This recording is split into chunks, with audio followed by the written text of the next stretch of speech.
ao escândalo em voga, o tal do publicitário Valério apresentou-se à justiça dizendo que caso fosse dada a ele alguma garantia institucional, se alguma garantia de natureza jurídica, uma imunidade, ele iria colaborar com as autoridades e iria contar toda a verdade. Isso ainda não se está para decidir se será feito assim, mas já é mais um indício de que há mais gelo por baixo da ponta desse iceberg. Além disso, a própria Polícia Federal já desconfia a essa altura que aquela apreensão feita dos R$400 mil, parte dentro das cuecas do assessor do ministro, do ex-presidente do PT, José Genuíno, seria apenas uma de diversas operações de transferência de dinheiro que diversas mulas do PT estariam fazendo para tirar o dinheiro da sede do partido e espalhá-lo pelo Brasil afora por meio de intermediários como esse que foi preso, que era justamente assessor lá do irmão do Genuíno, irmão esse que é alta autoridade do PT no estado do Ceará. Além disso, a mídia explorou imensamente o fato de que uma pequena empresa que produz um produto ainda incipiente tenha sido abençoada com uma parceria, uma sociedade com a Telemar, uma grande empresa do ramo de comunicações, e que esta empresa então teria entregue a esta pequena empresa uma quantia muito alta, de R$5 milhões, a título de sociedade. E aí, quando se descobre que esta firma pertence, entre outras pessoas, ao filho do presidente da República, então nasceu aí mais uma possibilidade de haver, nesta relação entre grandes empresas e o atual governo, uma espécie de conluio de interesses que seria, no caso aqui, simbolizada por essa parceria mal explicada. Outra parceria mal explicada foi da empresa Multi-Action, que é uma empresa que pertence ao Marcos Valério e que teve um aumento gigantesco de faturamento esse com base em negócios ligados ao governo.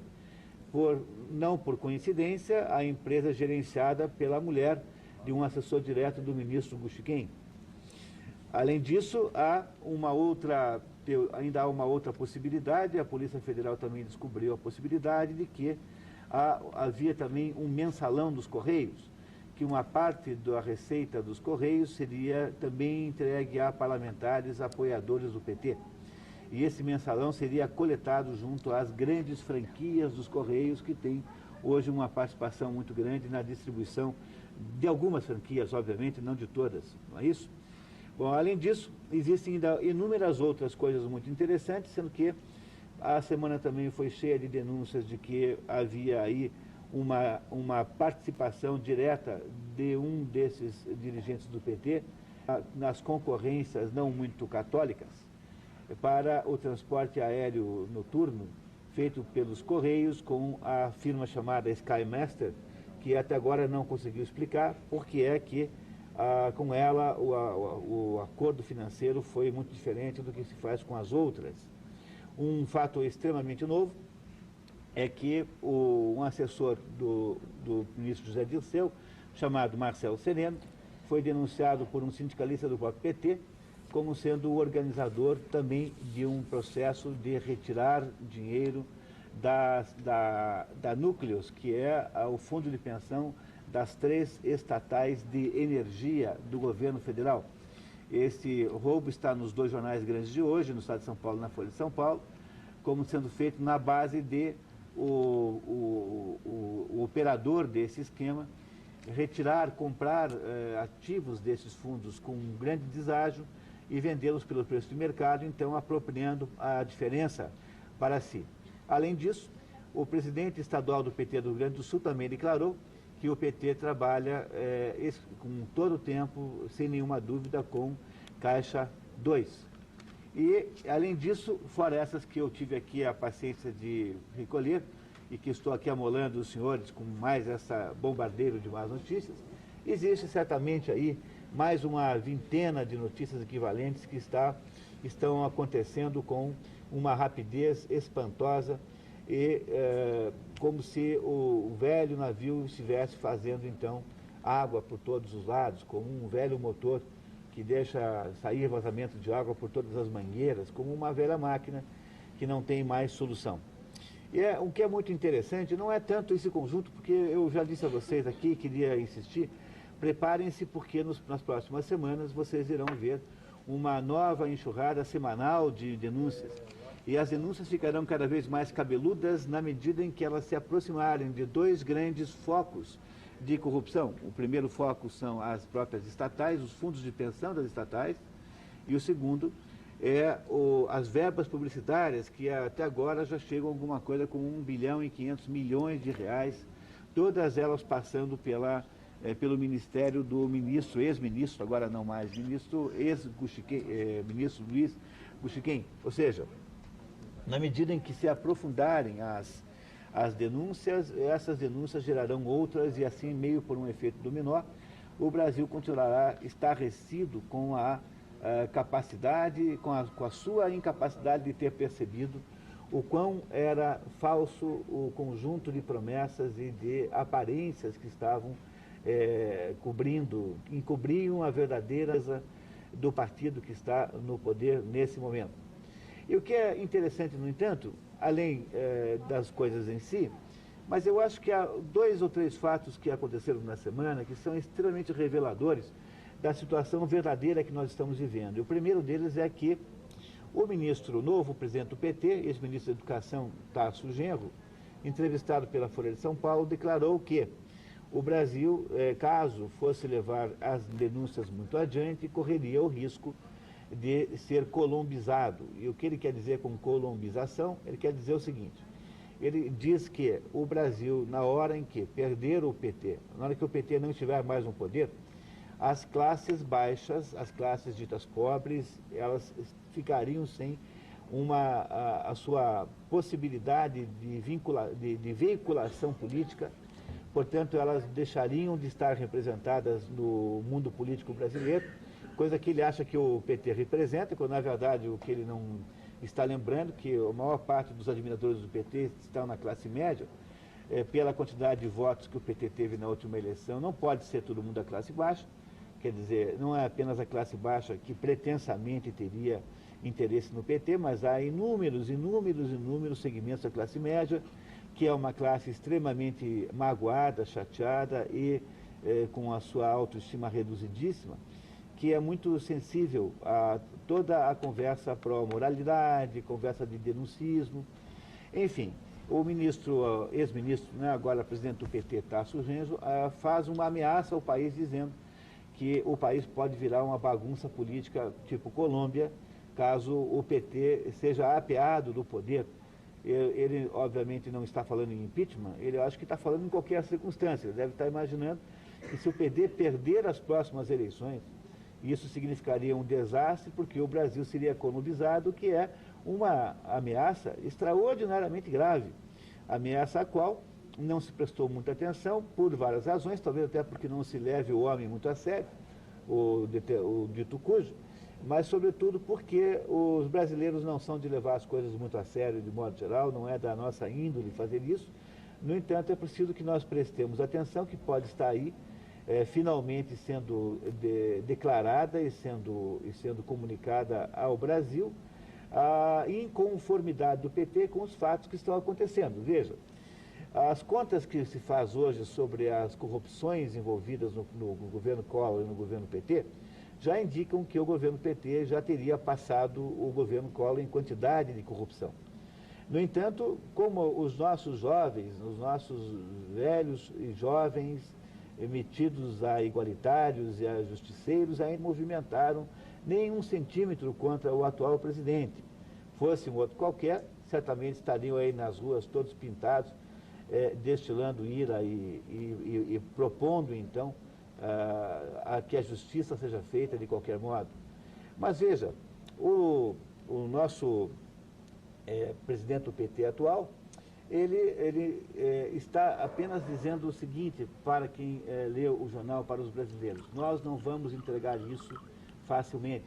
E se nós formos derrotados pela democracia, nós iremos ter que optar por um outro caminho qualquer, e esse caminho qualquer é uma espécie de terapia do medo. O que será que acontecerá como o Brasil, depois que as nossas forças revolucionárias, como por exemplo o movimento MST, não puderam mais ser controlado por nós. Eu acho que nós brasileiros deveríamos prestar atenção nessas coisas, porque elas revelam a verdadeira característica e personalidade do partido que está hoje no poder. O segundo fato realmente notável da semana foi a tentativa do senhor Delúbio de encerrar o caso, propondo uma solução para o caso muito parecida com aquela que o presidente Collor apresentou no dia em que foi flagrado com um excesso de receitas. Vocês lembram que naquele momento inventou-se que teria havido uma operação de empréstimo no Uruguai, e esse empréstimo então teria sido transformado em ouro, e este ouro então teria sido transformado em reais, e foi assim que o presidente Collor tentou convencer os brasileiros de que não havia ali nenhuma corrupção. Pois o Delúbio apareceu com uma explicação igual a essa. O Delúbio declarou essa semana que ele fez tudo sozinho e que ninguém mais sabia, coisa muito improvável de ter acontecido, e que ele, Delúbio, ele manipulava para os benefícios do PT dinheiros de duas fontes. A primeira, do Caixa 2 da campanha, que ele admitiu plenamente existir. E, em segundo lugar, ele manipulava dinheiros que tinham origem em empréstimos feitos pelo Marcos Valério para o PT. Com isso, o Delúbio imagina que ele tenha retirado do quadro político duas grandes acusações. Primeiro, com essa explicação, ele imagina que o PT não usou dinheiro de operações escusas do governo, ou seja, não houve corrupção de contas do governo, coisa que indica que está completamente claro que houve. E segundo, não há mensalão nenhum. Quer dizer, todo o dinheiro que o Delúbio e o Marcos Valério manipulavam era para pagar dívidas de campanha da última eleição e das anteriores. Ou seja, tudo isso foi feito para pagar o dono da gráfica e o sujeito da serigrafia que pintou a camiseta escrito qualquer coisa lá em favor do PT. Reparem que a estratégia de diversão, no sentido técnico, né, do assunto central, ou seja, a estratégia de evitar a realidade dos verdadeiros fatos, é muito parecido com aquele do presidente Collor no final do seu mandato, aliás, crise que gerou o seu impeachment. E, coroando esses dois grandes fatos, que é a ameaça do ex-ministro Tasso, e com a explicação do Delúbio, nós temos aí mais uma espetacular invasão da Polícia Federal, de conotação moralizante, na tal Loja das Lu, que transformou-se assim até por causa da sua excesso de exibicionismo, talvez, transformou-se numa espécie de ícone dos ricos. Então é ali mais ou menos que todas as pessoas que se queiram vingar deles irão focar as suas pontarias. E a tal da Daslu foi então invadida por 250 policiais armados para prender uma mulher desarmada e mais uns 2, 3 contadores, a título de que essa gente havia então feito lá uma sonegação fiscal muito grande. Eu não sei se fizeram, não estou entrando no mérito, não quero saber. Pode ser até que tenham feito, admito a possibilidade, não estou discutindo o mérito, eu só estou discutindo a diferença de critérios, porque se para prender a dona da Daslu é possível ter 250 policiais militares, por que é que ninguém prendeu o Marcos Valério e o Delúbio, que enquanto não foram presos, já tiveram todas as possibilidades de armar todas as destruições de provas, estas sim gravíssimas, porque não se trata de apenas de um crime fiscal, de uma irregularidade fiscal, que é grave também, mas nós estamos falando aqui de alguma coisa ligada ao poder, às pessoas que de fato mandam no país. Ou seja, a Polícia Federal e os promotores e os procuradores do Ministério Público, que tão zelosamente cuidaram de perseguir a dona a empresa lá dos ricos lá, por mero espírito de demonstração, isso é que fazem os governos totalitários. Os governos totalitários são chegadíssimos em grandes demonstrações de autoridade, em demonstrações pirotécnicas de criminalização dos outros. Todo governo totalitário é assim, dado a expurgos, a perseguições. Agora estão prometendo uma nova perseguição essa semana, provavelmente para Casas Bahia. Essas são as especulações que estão aí nos bastidores aí e nas esquinas. Ou seja, é melhor perseguir os empresários do que deixar os políticos do PT serem perseguidos. Um estratagema completamente óbvio de tirar a atenção do que interessa. Vocês lembram que o presidente Clinton, quando estava no auge daquele seu processo de impeachment, por ter mentido à corte sobre a existência ou não do seu caso com a estagiária, ele, para melhorar um pouco a situação dele, mandou fazer lá uma agressão ao Iraque, lá no Oriente Médio, jogar lá umas bombas aqui e acolá, com o objetivo único e exclusivo de tirar a atenção da imprensa, sobretudo, daquele assunto que ele está incomodando. Pois esse assunto da Daslu é tipicamente isso. Foram perseguir a moça, quando, na verdade, quem tinha que ter sido preso era o Delúbio e o Valério. Por quê? Porque esses dois aí tinham acesso às provas. Tanto é assim que um determinado cavaleiro, que havia sido agente penitenciário, foi encontrado clandestinamente essa semana na periferia de Belo Horizonte, queimando toda a contabilidade das empresas do Valério, da DNA e da outra lá. Ou seja, percebam que o fato de que não se deu para Valério e para Delúbio e para os outros dirigentes do PT o mesmo tratamento cruel que se deu a esta loja lá em São Paulo, deu tempo para que eles fizessem o quê? Para que eles destruíssem as provas. E número 2, para que eles começassem a distribuir o dinheiro estocado no próprio partido para diversas mulas, de que só se pegou uma. A única mula que foi pega, mula que, perdoe-me em linguajar popular, é aquela pessoa que faz o carregamento da mercadoria sem ser propriamente a dona. O único sujeito que foi pego foi esse assessor do irmão do Genuíno. Os outros todos que devem ter acontecido, provavelmente, a teoria não é minha, é da própria Polícia Federal, desapareceram com o dinheiro, porque justamente o problema central da gerência dessa crise é tentar criminalizar os outros. Então eu queria dizer a vocês que há no desenrolar da semana uma série de inúmeros sintomas sombrios de que talvez esta crise não vá ser tão importante, ou melhor, ela não vá representar o benefício que podia representar para o Brasil, porque as reações naturais do governo, ou seja, para tentar defender o indefensável, o governo irá produzir uma série de ações cada vez mais persecutórias dos outros. Entre as notícias importantes que aconteceram essa semana, uma delas, muito importante, está o anúncio pelo governo federal da criação de uma super receita, unindo a Receita Federal com a parte coletora do Instituto Nacional de Seguridade Social, INSS, criando assim uma espécie de super sistema de cobrança das pessoas.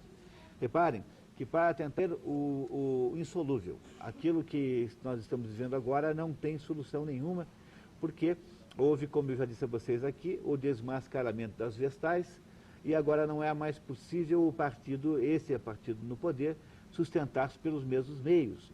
Talvez não haja nenhum outro meio possível. Então, para que isso não ocorra, para que isso possa ser postergado, então o conteúdo da ação do governo nesse momento é aumentar a perseguição aos outros. E aí, então, vocês podem imaginar que, como reação a isso, nós vamos ver aí uma sessão de caça às bruxas, como já aconteceu com a Schincariol e com a Daslu. Vamos ter vários outros casos aí.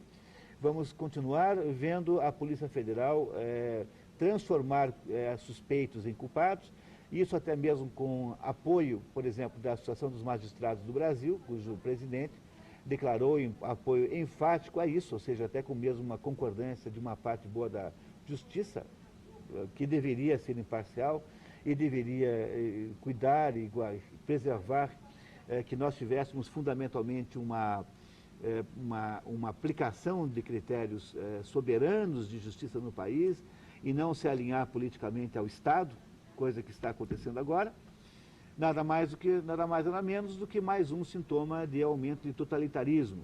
Um dos sintomas mais importantes do aumento do totalitarismo é quando todos os poderes são associados. Não sei se os senhores também sabem, mas hoje na imprensa, ontem, se não me engano, um determinado membro do Partido Progressista, PP, imagino que seja progressista, entregou à CPI uma lista dos 22 parlamentares do PP que recebiam o mensalão, e entre eles está o seu Severino Cavalcante, o presidente da Câmara. Então, aí vocês mais ou menos imaginam que terror e que pesadelo totalitário o Brasil está se transformando. Veja, o governo é todo ele revolucionário totalitário. O governo botou aí, criou 10 mil cargos a mais de confiança para colocar 10 mil militantes, cujo único objetivo existencial é fazer a revolução. Eles dizem para você que é fazer o bem dos outros, mas no fundo o que eles querem fazer é a revolução para continuar mantendo o poder que tem e as benesses econômicas desse poder. Aí você tem a Associação dos Magistrados do Brasil, quer dizer, aquilo que não é nem o Poder Judiciário, é uma entidade independente dos poderes, portanto também do Judiciário. A Associação dos Magistrados diz que não há nada de estranho no que está acontecendo agora e que o que se fez com a das Luas é completamente normal e não teve nenhuma espécie de conotação política. E ainda por cima, o presidente da Câmara é pago pelo Poder Executivo com o mensalão. Quer dizer, o que é que resta? A essência do sistema é que o cidadão perseguido por um desses três poderes sempre pode correr e pedir ajuda para o outro, ou para qualquer um dos outros dois. Então, se o governo me persegue, eu vou dizer para o meu deputado que o governo está me perseguindo, ele vai fazer uma CPI, ou vai tentar produzir uma CPI para investigar a perseguição do governo contra mim. Se o governo me persegue, eu vou a um juiz e digo assim: seu juiz, olha, estou sendo perseguido, por favor, faça alguma coisa, mandem parar de me perseguir.